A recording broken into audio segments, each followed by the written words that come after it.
රටේ දෙමළ ජනතාවගේ හතුරුන් කියලා අපි සිංහල මිනිස්සුම ගණන් ගන්න නැහැ. අපේ හතුරුව ඇවිලා ඒකීය ආණ්ඩුක්‍රම ව්‍යවස්ථාව. ඒකීය ආණ්ඩුක්‍රම ව්‍යවස්ථාව නිසා තමයි අපි අද මේ දුක් විඳින්නේ. දෙමළ මිනිස්සු මේ රටේ ඉන්න දෙමළ මිනිස්සු දුක් විඳින්නේ ඒ නිසා තමයි. ඒ නිසා මේ දෙමළ පොදු අපේක්ෂක කෙනෙක්ව අපි පත් කරන්න කාරණාව අපේ ප්‍රශ්න අවුරුදු 75කට වැඩි කාලේ තාම ඒකට විසඳීමක් සොයාගත්ත නැති නිසා අපි මේක මේ වාගේ ක්‍රමයකට අපි අතුල් වෙලා ඉන්නවා.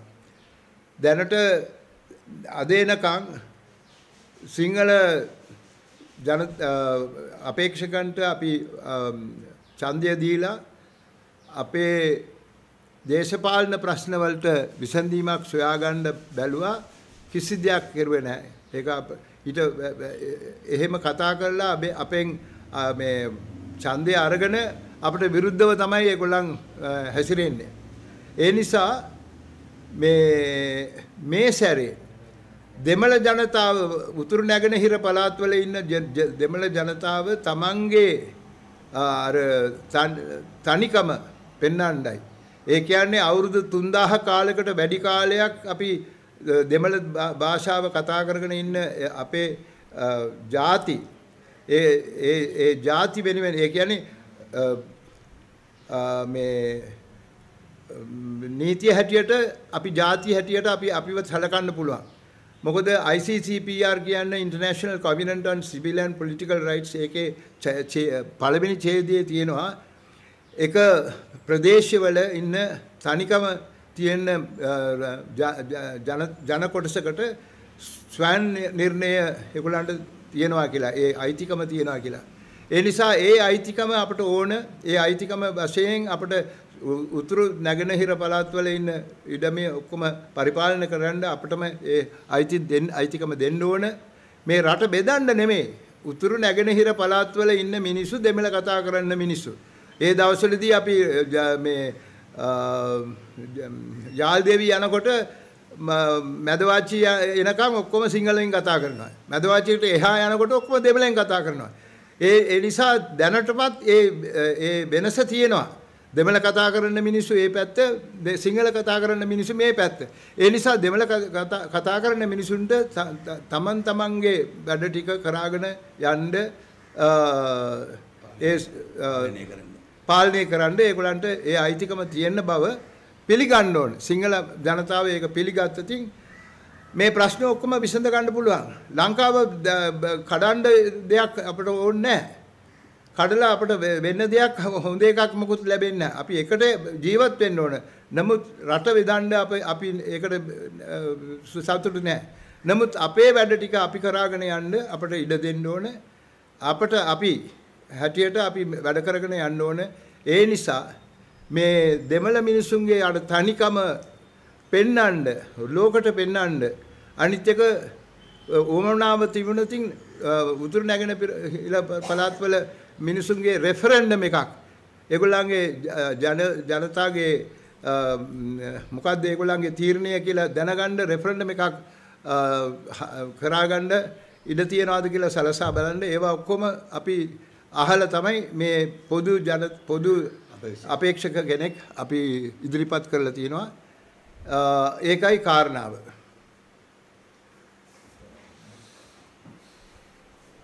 தோங்கோ நான் என்னத்துக்காண்டி வைக்கிறோம்னு சொல்லுவோம்.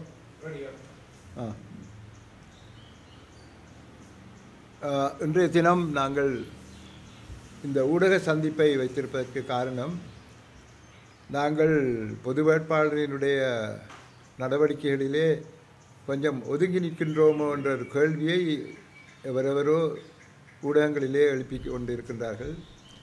இது உண்மைக்கு புறம்பானது. நான் 2 வைத்தியசாலைகளிலே இருந்து இப்பொழுது இங்கே வந்திருக்கின்றேன். முதல் வைத்தியசாலையில் இருந்து அடுத்த வைத்தியசாலைக்கு போவதற்கு முன்னர் பொது வேட்பாளருடன் திரு சிற்பரன் அவர்களுடன் கலந்து நியமன நாளன்று அவருடன் போயிருந்தேன். அவர் நியமன அவருக்கு வைப்பு பணம் கட்டியதே எங்களுடைய சிப்ரன் அவர்கள். ஆகவே எங்களுடைய கட்சி பொது வேட்பாளர்களுடைய நடவடிக்கைகளிலே முழுதுமாக மும்மரமாக சேர்ந்து இருக்கின்றோம், அதில் ஈடுபட்டிருக்கின்றோம். முதல் கூட்டத்திலேயே எங்கள் சார்பிலே திரு மணிவண்ணன் அவர்கள் பேசியிருந்தார்கள். ஆகவே எந்த விதத்திலும் நாங்கள் பொது வேட்பாளரினுடைய நடவடிக்கைகளிலே இருந்து ஒதுங்கி இருப்பதாக யாராவது நினைத்தால் அதை நாங்கள் ஏற்றுக்கொள்ள முடியாது. அது உண்மைக்கு புறம்பானது. இதை விட அதுக்கு உண்மையான நான் அங்கு இல்லாததற்கு காரணம், நான் வைத்தியசாலையிலே தொடர்ந்து இருக்க வேண்டிய அவசியம் இருந்தது. முதல் ஒரு வைத்தியசாலை, பின்னர் இன்னொரு வைத்தியசாலை என்று அதன் காரணத்தினால் எனக்கு வர முடியாமல் போய்விட்டது.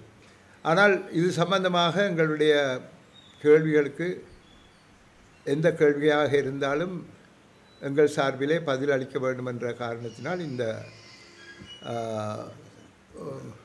இந்த ஊடக சந்திப்பை இன்று நடத்துமாறு கேட்டிருக்கின்றோம். வந்த உங்கள் எல்லோருக்கும் எங்களுடைய நன்றியை தெரிவித்துக் கொள்கின்றேன். உங்களுடைய கேள்வியை நீ கேட்கலாம்.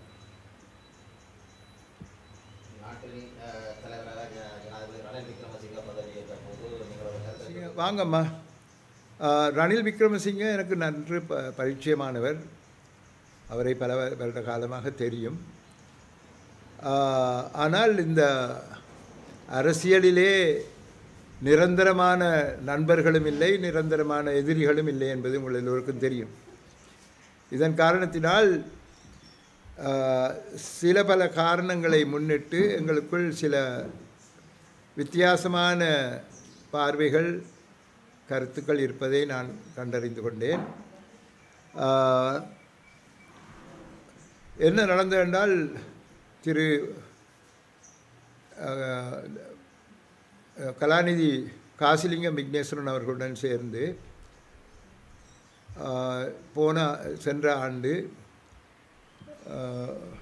வந்திருக்க சொல்லுங்கள், வாங்க இதில் சென்ற ஆண்டு அவருடன் சேர்ந்து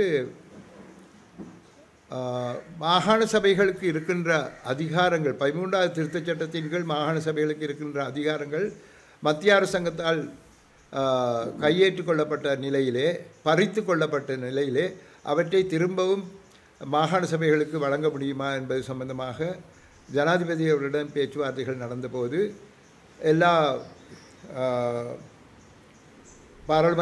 தமிழ் பாராளுமன்ற அங்கத்தவர்கள் எல்லோரையும் கூப்பிட்டு அவர் இவ்வாறான ஒரு நடவடிக்கைகளே இறங்க இருப்பதாகவும், என்னென்ன அதிகாரங்கள் பறித்தெடுக்கப்பட்டிருக்கின்றன என்பவற்றை அறிந்து அவற்றை திரும்பவும் மாகாண சபைகளுக்கு வழங்குவதற்காக ஒரு குழு ஒன்றை அமைக்க வேண்டும் என்று கூறியிருந்தார். அதற்குரிய பெயர்கள் எல்லாம் கொடுத்து கலாநிதி நிர்மலா சந்திரஹாசன் அவர்களுடைய தலைமைத்துவத்தின் கீழ் ஒரு குழு அமைக்க இருந்தோம்.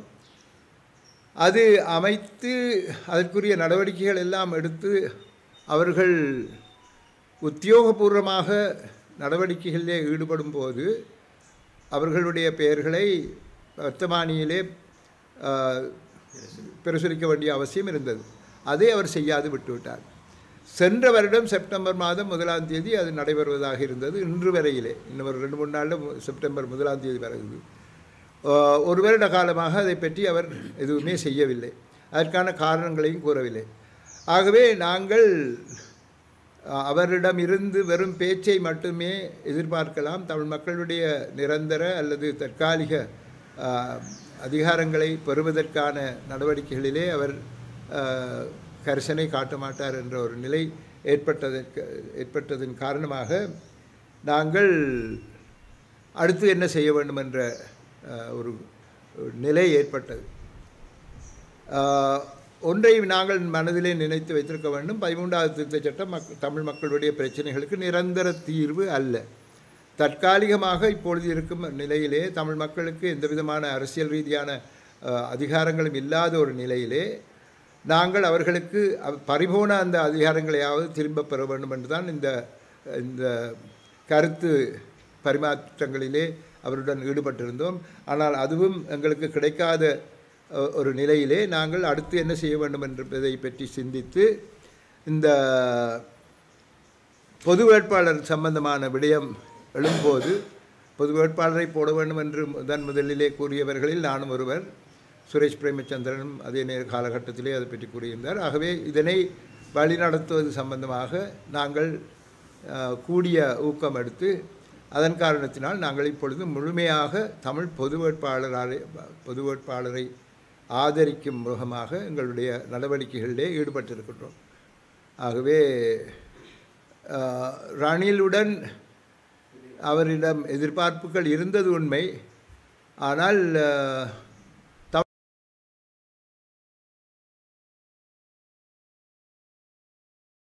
பிரச்சனைகளை அவர் எந்த அளவுக்கு தீர்ப்பார் என்பதிலே எங்களுக்கு சந்தேகங்கள் நிலவுகின்றபடியால் தமிழ் மக்களுடன் சேர்ந்து அடுத்த கட்டத்துக்கு நாங்கள் செல்ல இருக்கின்றோம்.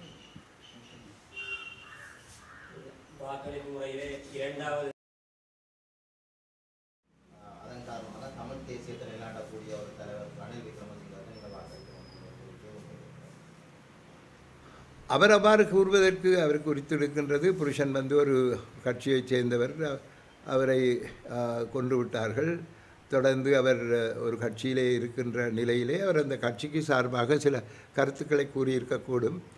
ஆனால் தமிழ் மக்கள் அல்லது தமிழ் மக்கள் தலைவர்கள் பிரிந்து நிற்கின்றார்கள் என்பதை நான் ஏற்றுக்கொள்ள முடியாது. இப்பொழுது பிரிந்திருந்தவர்கள் சேர்ந்து கொண்டிருக்கின்றார்கள். நான் அந்த டிவோர்ஸ் நடக்க போகுது என்பவர்கள் என்று கேட்க இல்லை, ரெண்டு பக்கத்தாலும் நல்லா சேர்த்தியாக ஒருமிக்க சேர்ந்து தான் இப்போ பொது வேட்பாளருடன் நாங்கள் கைகோத்து கொண்டு நிற்கின்றோம். ஆகவே அவ சொன்ன அந்த கருத்தை என்னால் ஏற்றுக்கொள்ள முடியாது.